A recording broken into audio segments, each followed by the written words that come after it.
نجس ہے اور کتا خود نجس نہیں. کتا خود نجس اور ناپاک، لیکن اس کا لعاب کیا ہے؟ نجس. محترم سامعین، آپ نے سنا کہ معراج ربانی نے حکیم الامت تھانوی رحمہ اللہ کے بہشتی زیور کے اس مسئلے کو نقل کیا کہ حکیم الامت تھانوی بہشتی زیور میں لکھتے ہیں کتے کا لعاب ناپاک ہے، کتا پاک ہے. گویا اس میں دو مسئلے بیان کیے. نمبر 1 کتے کا پاک ہونا، نمبر 2 کتے کے لعاب کا ناپاک ہونا.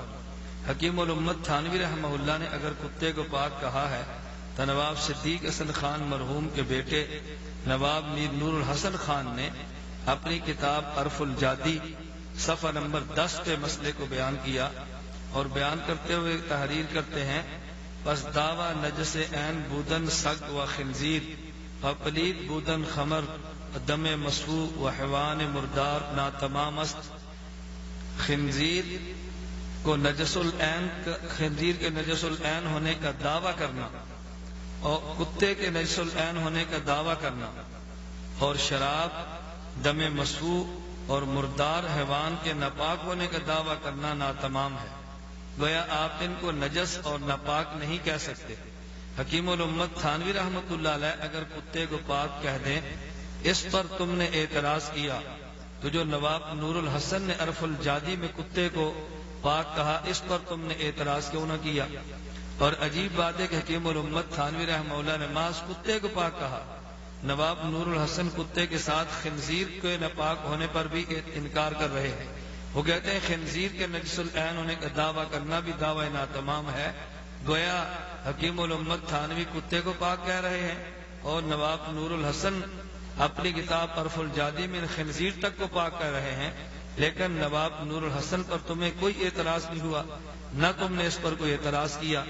اور بالکل اسی طرح نواب وحید الزمان اپنی کتاب نزل الابرار کے صفحہ جلد نمبر 1 صفحہ نمبر 30 پہ یہی کتے اور لعاب کے بارے میں مسئلہ نقل کرتے ہوئے کہتے ہیں: دم السمک طاہر، مچھلی کا خون پاک ہے. وَكَذَا الْكَلْبُ وَرِيقُهُ عِنْدَ الْمُحَقِّقِينَ مِنْ أَصْحَابِنَا، کہ جس طرح مچھلی کا خون پاک ہے اسی طرح کتا اور کتے کا تھوک اور لعاب یہ ہمارے محققین کے نزدیک پاک ہے. حکیم الامت تھانوی رحمۃ اللہ علیہ نے کتے کو پاک کہا، لعاب کو ناپاک کہا، اور تمہارے محققین نے کتے کو بھی پاک کہا اور لعاب کو بھی پاک کہا.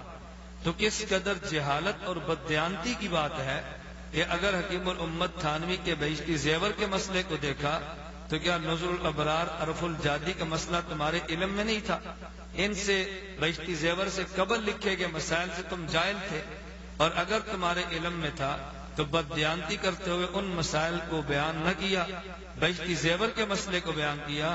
معلوم ہوا کہ تمہیں اعتراض صرف مسئلے پر نہیں ہے بلکہ اعتراض حکیم الامت تھانوی رحمہ اللہ کی مبارک ذات پر ہے کہ جن کے فیض سے دنیا منور ہو رہی ہے. حکیم الامت تھانوی کے مسئلے پر تم نے اعتراض کیا.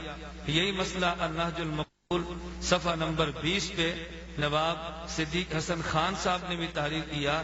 کہتے کتے، بلکہ حضرت تھانوی رحمہ اللہ کے مسئلے سے بڑھ کے انہوں نے کہا جی کتے کا لعاب پاک ہے.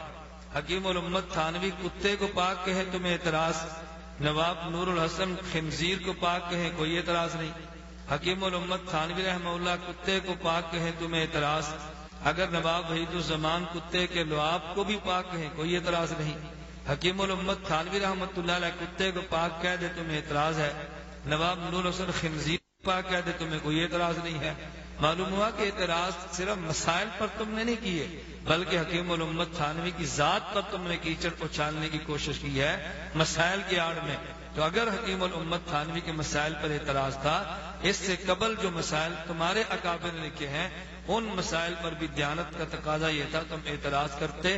میں سمجھتا ہوں کہ یا یہ شخص جاہل ہے، اس کے علم میں اپنے کتب کی، اپنے اکابر کی کتب نہیں، اور یا یہ شخص بددیانت اور خائن ہے کہ جو ان کتب پہ تبصرہ نہیں کرتا. اللہ اس کی جہالت کے شر سے بھی محفوظ رکھے، اللہ اس کی بددیانتی کے شر سے بھی امت کو محفوظ رکھے.